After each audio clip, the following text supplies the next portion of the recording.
Boa noite a todos, a todas. Alegria imensa estarmos aqui juntos para esse nosso encontro de hoje, que é a finalização da apresentação do Livro dos Espíritos. Vamos aqui hoje ver a quarta parte. Já vimos três, hoje quarta, dessa obra maravilhosa. A gente já começa aqui a nossa apresentação dos slides para facilitar nossa compreensão. Essa obra maravilhosa que foi lançada em Paris, na França, em 18 de abril de 1857, há exatos 165 anos, e foi uma verdadeira revolução. Antes da gente chegar na quarta parte, vamos só recapitular aqui bem rapidamente o que a gente viu até agora. Na primeira parte, a gente viu as causas primárias, trata das causas primárias. E lá a gente acabou identificando qual é o objeto da doutrina espírita. Porque os espíritos nos disseram que há três elementos gerais no universo: Deus, matéria e espírito. Deus nós não temos condição de compreender, falta-nos um sentido. Matéria, isso aí é trabalho do homem, da ciência, lidar com a matéria. E espírito, somos todos nós, porque agora estamos na condição de encarnados, mas daqui a pouco voltaremos à nossa origem, que é de espírito liberto da carne, desencarnados. Então, a gente não trata só de espíritos desencarnados, é para todos, né? E é interessante que essa primeira parte depois, ela vai dar origem, vamos assim dizer, à Gênese, lançada em 1868. Depois nós vimos a segunda parte, que trata do mundo espírita ou do mundo dos espíritos, que traz conceitos fundamentais da doutrina espírita, cujo desdobramento é o Livro dos Médiuns, lançado em 1861. E vimos também a terceira parte, das leis morais, é o código divino que regula a conduta dos espíritos, a nossa conduta, que também vai dar origem ao Evangelho segundo o Espiritismo, lançado em 1864. Por que a gente está destacando aqui? Porque são obras que serão apresentadas nos próximos encontros. Mas hoje, como disse, a gente vai tratar aqui da quarta parte, das Esperanças e Consolações, que dá origem ao livro O Céu e o Inferno, de 1865. E essa quarta parte do Livro dos Espíritos, ela tem 2 capítulos, só 2. Capítulo 1 fala sobre a felicidade e sofrimento dos espíritos encarnados na Terra, ou seja, nossa condição atual. E o capítulo 2, que fala sobre a felicidade e sofrimento dos espíritos desencarnados no mundo espiritual, ou seja, para onde nós retornaremos. São 2 capítulos só, mas com conteúdo muito intenso. E aí, a gente começa pensando nessa pergunta aqui, diante desses títulos dos 2 capítulos. É possível felicidade na Terra? Ou seja, nesse nosso estado de encarnados na Terra, podemos ser felizes? E aí os espíritos respondem que os habitantes não podem gozar de felicidade completa, mas relativa. Muito interessante essa resposta. Eles não falam nem que sim, nem que não. Eles fazem de uma forma, respondem de uma forma condicional. Por quê? Porque somos espíritos ainda imperfeitos nessa nossa longa caminhada. Cometemos ainda erros, né? Temos aí momentos de felicidades, mas também temos momentos de dificuldades. Além disso, estamos em um mundo de provas e expiações, que é um mundo em que o mal ainda predomina. É um mundo que, para nós, é uma escola, é um hospital. Então, por isso que ela é relativa. Mas, com essa felicidade relativa, podemos suavizar os sofrimentos. E como que isso é possível? Cumprindo as leis de Deus. Leis que são universais, imutáveis, justas, misericordiosas, porque provém do nosso Pai Criador. Então, como Deus possui esses atributos, é natural que essas leis contenham também os mesmos atributos. É por meio das leis naturais, ou seja, das leis divinas, que Deus age sobre a sua criação. Evolução dos mundos e dos seres. Evolução nos dois planos, tanto no plano material como no plano espiritual, perdão. E essas leis naturais ou leis divinas foram tratadas lá na terceira parte, no capítulo 1. Mas e os sofrimentos? Porque os sofrimentos a gente conhece bem aqui na Terra. A felicidade, talvez nem tanto, ou essa felicidade relativa, talvez um pouco, mas o sofrimento todos nós vivenciamos, em grau maior ou menor. Eles são as consequências das infrações às leis de Deus. Leis que indicam o que deve ou não ser feito. E se nos afastarmos dela, ficamos infelizes, porque vamos ter que lidar com as suas consequências. Nós somos os causadores da nossa felicidade ou da nossa infelicidade. Temos, por isso, o livre-arbítrio e a liberdade de escolher e construir aí o nosso caminho. Podemos ter um caminho mais fácil, de acordo com o cumprimento ou não dessas leis, ou mais difícil, quando delas nos afastamos ou nos rebelamos. E o que é felicidade terrestre, então? No aspecto material, é ter a posse do necessário. E o que é esse necessário? É aquilo que é dispensável à nossa existência aqui material, nossa existência terrena. Habitação, alimentação, saúde, educação, trabalho, enfim, tudo aquilo que possa nos garantir uma existência digna, né? E isso nos remete à lei de conservação. Nós precisamos desses elementos para poder desempenhar as nossas tarefas, as nossas atividades, aquilo que programamos para essa existência. E a felicidade terrestre, no aspecto moral, é ter a consciência tranquila, ou seja, que estamos cumprindo os nossos deveres, que estamos cumprindo as leis de Deus.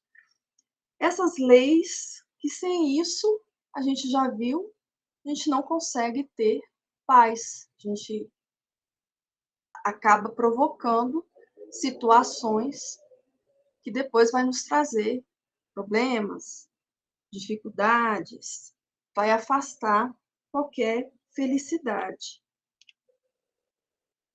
É ter fé no futuro, compreendermos essas leis, acreditar na realidade da vida espiritual, que não existe o nada, que não existe o acaso.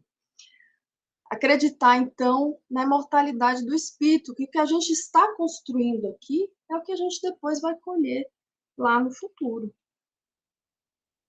E a infelicidade na Terra? Quantas vezes nós nos fazemos essa pergunta? Muitas vezes, várias vezes ao dia. Por que sofro? Para todo sofrimento há uma causa. Se Deus é justo, essa causa há de ser justa. Como dito, o acaso não existe. e ninguém sofre injustamente. Essa parte nos remete aqui à lei de igualdade. Por quê? A lei de Deus é para todos, assim como as consequências do seu cumprimento ou do seu descumprimento. E quais são as causas desses sofrimentos? Vimos por que sofremos, mas cadê a causa? Ela pode ter duas causas. Podem ser causas anteriores, ou seja, de nossas vidas passadas, ou atuais, desta existência em virtude do nosso comportamento. Exemplos aí de causas anteriores. Flagelos naturais, terremotos, vendavais, maremotos, etc.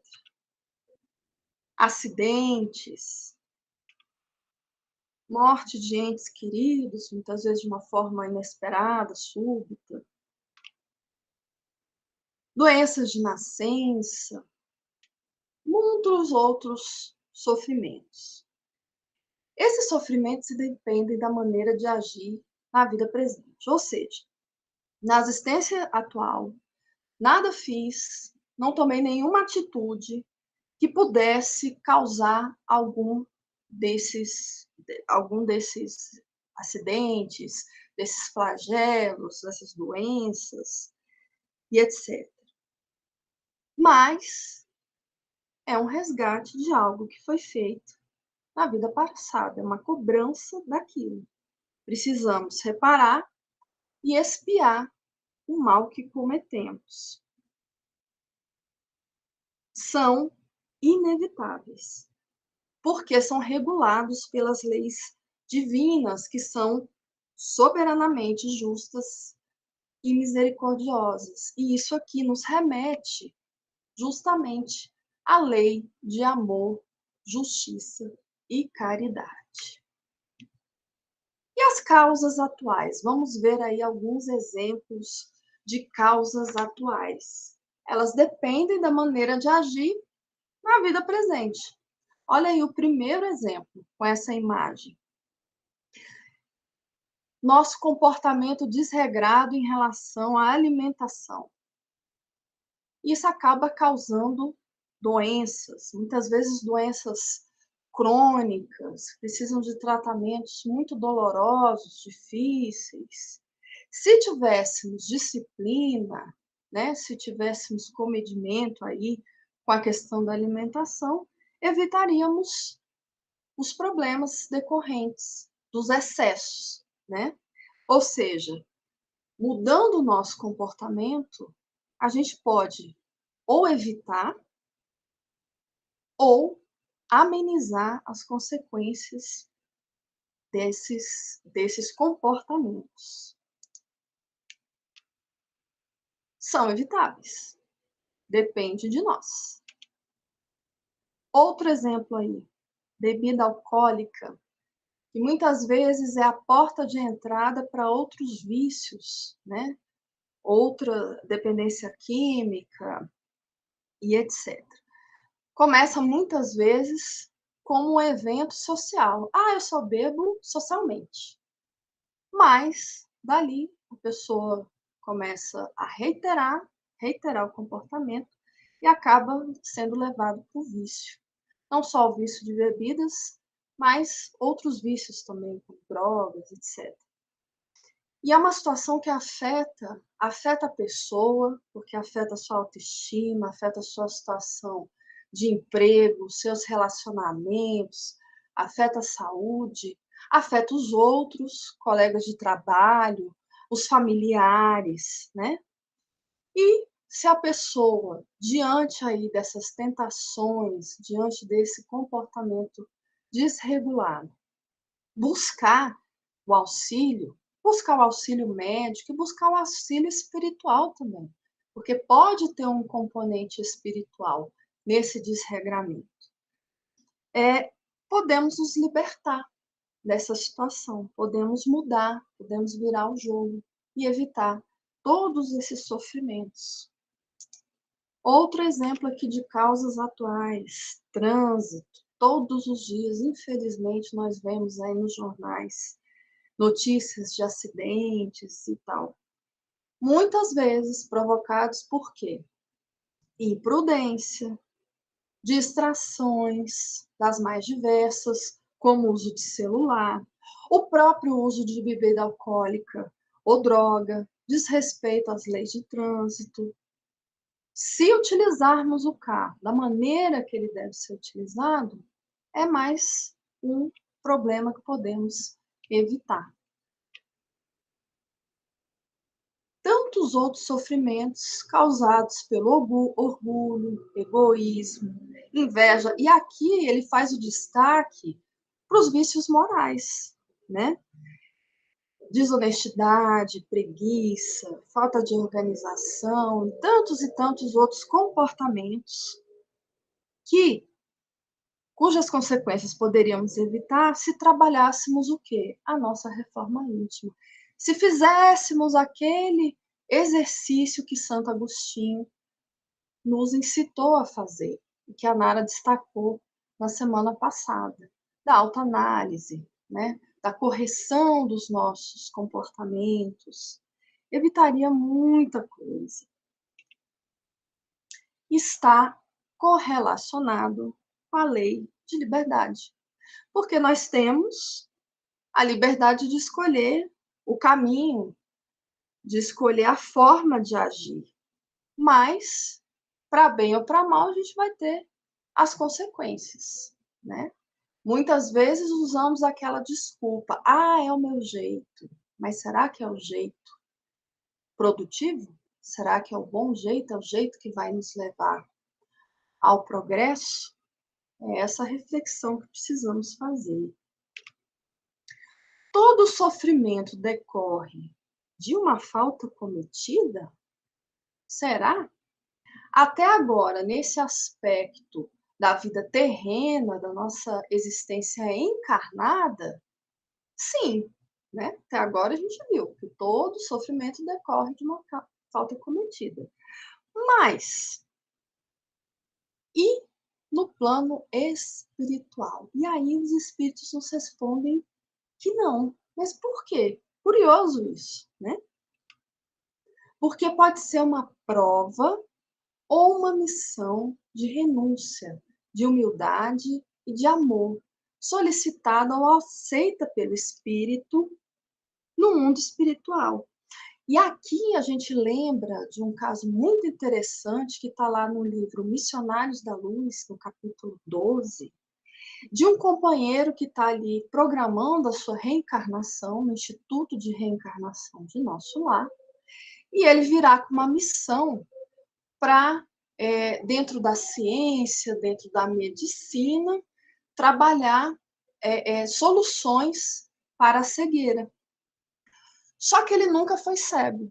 Então, ele pede para vir cego, porque ele quer ter a experiência, ele quer aprender, ele quer gravar a experiência em seu espírito para conseguir melhor desempenhar a sua missão.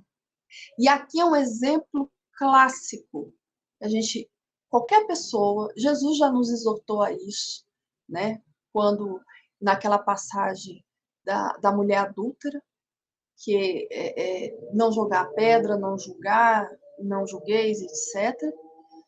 Então, quando vemos uma situação dessa, uma situação de sofrimento mais visível, sofrimento de doença, um sofrimento físico, a gente também não julgar.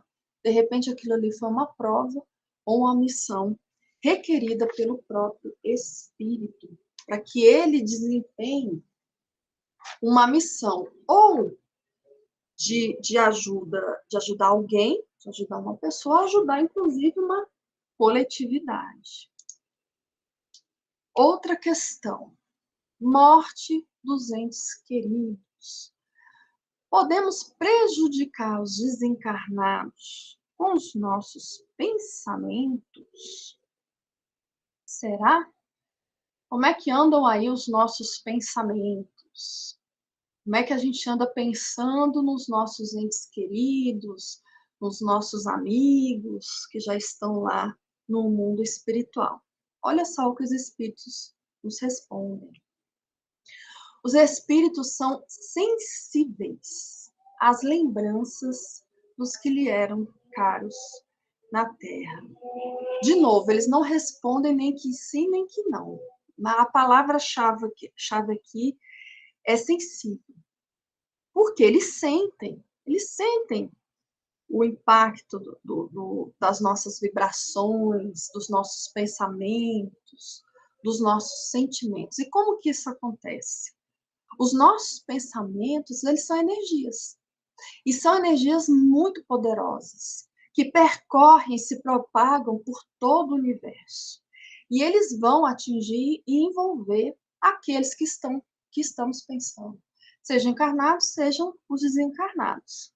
E aí vai depender da qualidade que vamos colocar nesses pensamentos, nessas vibrações e nesses sentimentos. Se forem pensamentos para envolver aquela pessoa com paz, com alegria, fortalecimento, eles vão receber.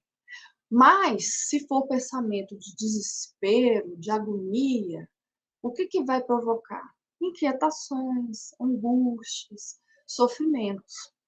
E aí nós podemos ajudar ou atrapalhar nesse retorno à pátria espiritual. Às vezes a pessoa está ali precisando de um tratamento, precisando se recuperar, e o aspecto da própria readaptação.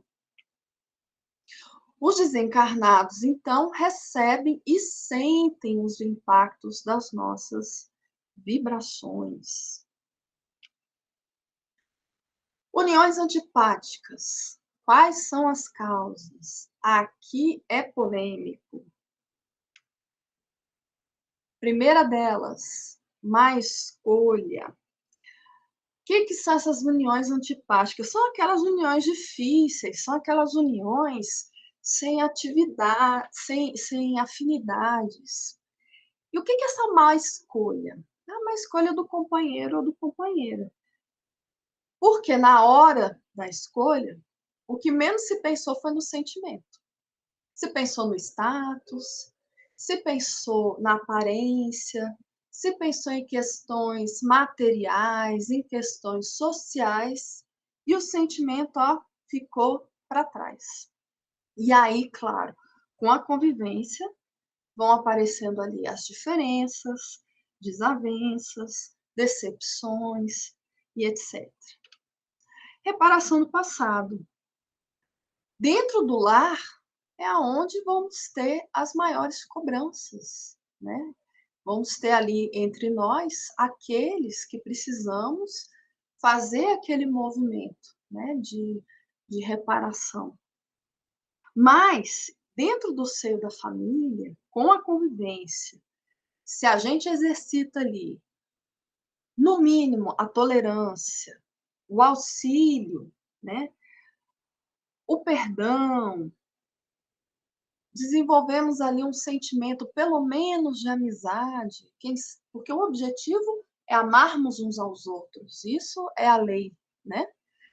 Mas, se trabalharmos ali, apesar das dificuldades de relacionamento, a gente vai ser vitorioso nessa questão da reparação do passado. Imperfeições atuais. Olha, não somos espíritos imperfeitos? Então, temos ali os nossos defeitos, ainda mais dentro de casa, gritando, né?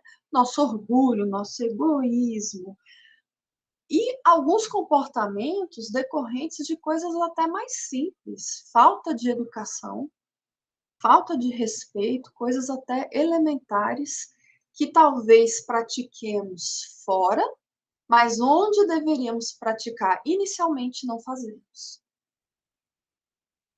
Aqui temos que nos reportar à lei de sociedade e também à lei de justiça, amor e caridade. Um outro aspecto de sofrimento é o suicídio, né? Os dados da Organização Mundial da Saúde de 2020 indicam que a cada 40 segundos uma pessoa se suicida no mundo. É muita coisa, porque significa 804 mil pessoas se suicidam por ano no mundo. No Brasil, esse número chega a 12 mil pessoas. Os dados indicam que o suicídio é a quarta maior causa de morte na faixa etária, de 15 a 29 anos. Os nossos jovens estão morrendo por algo evitável.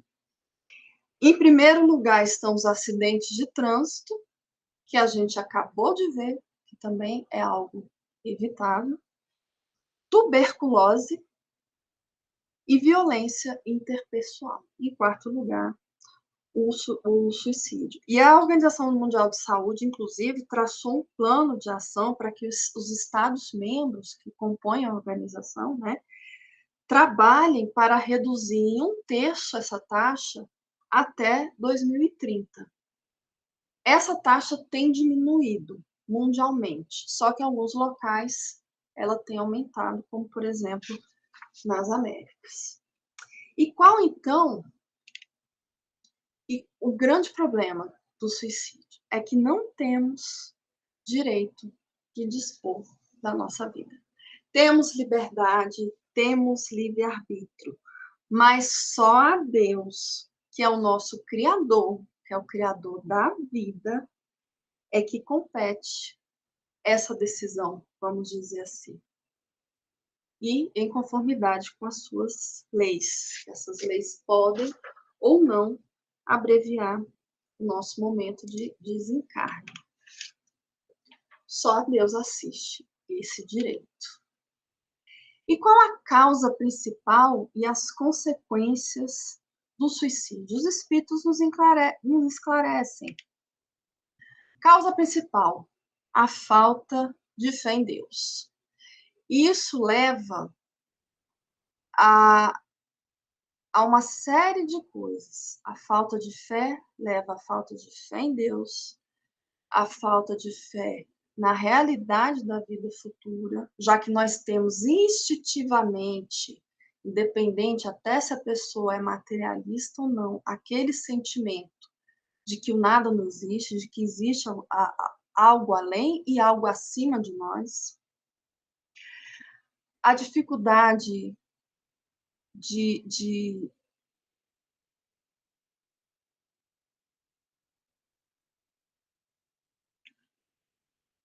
a pessoa, diante da dificuldade, a pessoa acaba se acovardando. E, diante da falta de fé, que dá esse sustentáculo para a gente enfrentar o nosso dia a dia, busca essa saída falsa. É uma porta falsa, que é a porta do suicídio. E aqui a gente remete e lembra de 3 leis. A lei de adoração, que é esse contato com Deus. A lei de trabalho, porque a fé, para ser cultivada, para ser desenvolvida, ela requer de nós ação. E a lei de conservação, a lei de Deus. Nós estamos atentando contra a lei de conservação. Devemos fazer o máximo para conservar esse presente que Deus nos deu, esse presente maravilhoso, essa oportunidade ímpar, que é a vida. As consequências do suicídio. A primeira delas, o desapontamento. Quando o espírito acorda, a pessoa que se suicidou acorda do outro lado, no mundo espiritual, toma um choque, porque percebe que matou o corpo, mas está ali vivo. Percebe que a vida continua. Perturbação espiritual. E aqui decorrente de 2 coisas. A primeira delas, o ato não apagou aquele sofrimento que foi o motivo que levou a pessoa a se suicidar, e as consequências e os sofrimentos decorrentes da violência cometida contra si mesmo e contra as leis de Deus. Expiação da falta por meio de reencarnações dolorosas.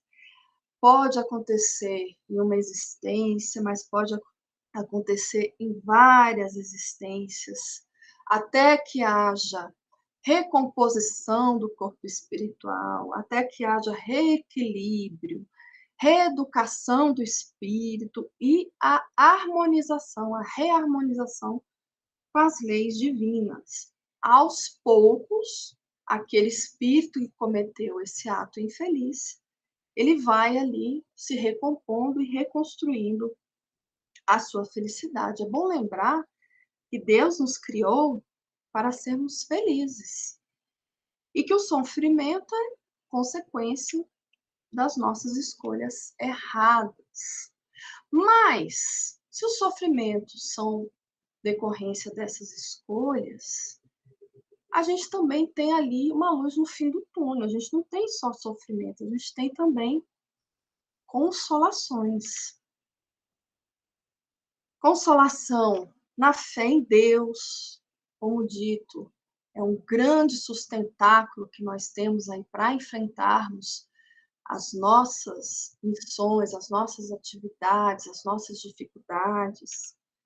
A compreensão das realidades da vida espiritual, a consciência tranquila que é decorrente do cumprimento dos nossos deveres perante as leis divinas. E aqui a gente tem que destacar o papel da doutrina espírita nessa consolação, que nos esclarece, nos auxilia e nos dá forças e ferramentas para nos sentirmos mais fortes e enfrentarmos aí a nossa jornada, dando-nos certeza de que os sofrimentos têm uma razão, mostrando esse Deus amoroso, justo, bom, misericordioso, e explicando que esses sofrimentos eles são passageiros. E aí, já no segundo capítulo, os espíritos desencarnados. Como é que é a felicidade para os espíritos desencarnados? A felicidade é proporcional à elevação adquirida, ou seja, ao progresso moral e intelectual adquiridos. E aqui nós pensamos na lei de progresso e na lei de trabalho, né? É por meio do trabalho, por meio do nosso esforço, nós vamos adquirir essas duas asas, né? A parte moral, a parte intelectual, que vão nos auxiliar nessa elevação, nessa aquisição da felicidade. A felicidade dos bons espíritos, então, está no amor que os une, no conhecimento que possuem, no bem que fazem, no útil emprego da inteligência, na ausência das paixões e das necessidades materiais. Acontece, porém, que a felicidade suprema, que é uma felicidade, inclusive, que a gente não tem nem condição de compreender, porque é uma felicidade em que não há qualquer sentimento mesquinho, qualquer sentimento inferior que possa minimamente atingi-la, só os espíritos puros que alcançam. Então, os demais espíritos, e aí a gente se remete, inclusive, ao capítulo 1, falando dos espíritos encarnados, eles estão sujeitos à felicidade relativa, que vai depender do grau de evolução alcançada por cada um. E aí vimos a felicidade dos espíritos inferiores e agora a infelicidade dos espíritos inferiores. Está onde essa infelicidade? Em quê? Em saber que a felicidade existe e não poder alcançá-la. Eles pensam que nunca serão felizes. Pensar que essa situação é eterna, ou seja, que jamais sairão dela. E por que que tem esse sentimento?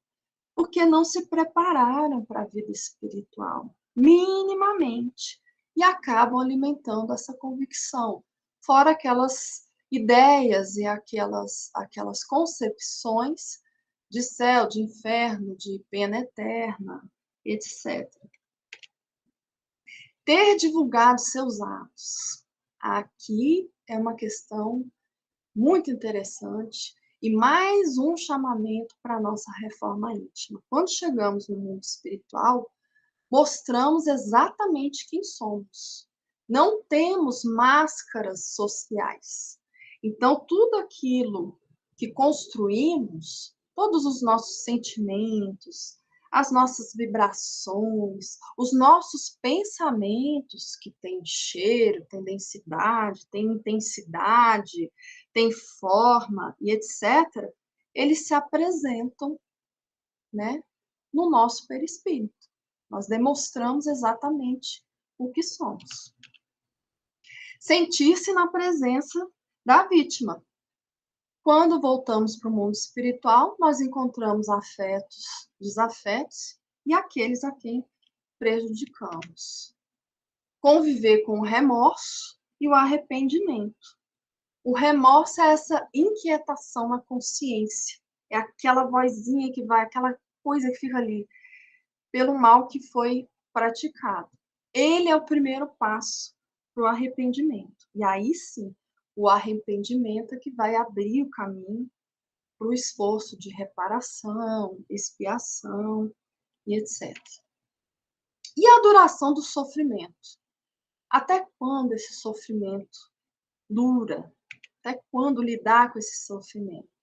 Depende do esforço de melhorar-se. Ou seja, quanto mais somos ali rebeldes, quanto mais adiamos, quanto mais resistência colocamos, mais tempo demorará. Mas os espíritos esclarecem que essa duração, ela tem uma gama assim, infinita, é muito variável, pode durar meses, anos, séculos e até milênios. E aqui, de novo, a gente vê a atuação da lei de justiça, de amor e de caridade. Arrependimento e reparação. Todos os culpados se arrependerão? A gente vê aí casos, a gente vê inclusive na literatura espírita, espíritos assim tão duros, tão reticentes, mal, tão, né? Será que um dia eles vão se arrepender também? Sim, aquele que erra mais cedo ou mais tarde reconhecerá o seu erro, se arrependerá e desejará repará-lo. O espírito, ele se cansa daquela situação. É muito interessante. Na literatura, é esse o termo que se usa. Muitas vezes eles se cansam daquela situação e acabam procurando colocar algum sentido de bem. E aí é o ponto da virada.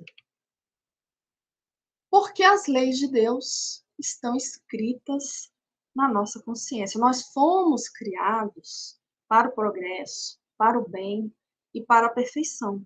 Então, um dia, sim, todos nós vamos nos arrepender, porque temos essas leis gravadas em nós. E essas leis, dentro da nossa consciência, a nossa consciência acaba funcionando como um tribunal e como uma bússola. Por que como um tribunal? Porque ela vai julgar as nossas ações e condena automaticamente, se estiver em desacordo com a lei divina. E como uma bússola, porque ela orienta o caminho certo que nós devemos seguir. Dentro ainda de arrependimento e reparação, só o arrependimento não apaga as faltas. Ele é apenas o primeiro passo dessa caminhada de reparação. São necessárias, portanto, a expiação. É uma situação que acontece inúmeras vezes, mas não todas as vezes, porque ela vai decorrer da gravidade do mal que praticamos, do nosso nível de consciência quando praticamos aquele mal e da nossa própria resistência ao bem. O que é essa expiação? É basicamente sentir na pele. aquilo que a gente fez aos outros, vamos vir numa outra encarnação e passar por aquilo. Para que isso acontece? Para que a gente fixe, para a gente fixar aquela lição e não perdermos jamais, não entrarmos mais naquele caminho. E a reparação, essa aqui ela acontece em todas as situações. E ela é muito necessária, porque precisamos reparar o bem com o mal. E aí, assim, a gente vai conseguir reconquistar o nosso equilíbrio e reconquistar ou reconstruir a nossa felicidade. E a libertação dos sofrimentos, quando que ela acontecerá? A gente já viu a duração dos sofrimentos, e será que vamos nos libertar deles? Sim, ela acontecerá com conhecimento, ou seja, o estudo e a compreensão e a prática das leis de Deus. Esse conjunto, conhecimento e prática, é o que nos vai conduzir, nos vai propiciar a nossa tão necessária reforma íntima. E aí, o dia que nós conseguirmos fazer isso, por consequência, a terra será morada do bem, e os seus habitantes deixarão de ser infelizes. Ora, se colocarmos todos nós as leis de Deus em nossos corações, em nossa prática, o primeiro efeito é em nós mesmos, mas vamos afetar todos ao nosso redor e o próprio planeta Terra. E aí viveremos num mundo muito melhor, com mais igualdade, com mais felicidade, com mais paz, né? Então, meus irmãos, possamos aproveitar essas oportunidades, aproveitar essa oportunidade do contato direto com esses ensinos, com essas explicações, com todos esses ensinamentos que a doutrina espírita nos traz, tirando o véu aí de leis, de ensinamentos de Jesus, que ainda não estavam muito bem aclarados, mas que vêm agora com mais explicações, mais fáceis de assimilarmos, para que a gente consiga fazer dessa existência uma existência mais produtiva. E aí uma existência mais produtiva, ela vai trazer essa felicidade, ainda que relativa, para agora, e construirá a nossa felicidade futura, no nosso retorno à pátria espiritual. Então, aqui está a nossa bibliografia, as nossas referências. Lembrando que essa apresentação foi feita de acordo com a Lei 9.610 de 98. Agradecemos aí todos vocês.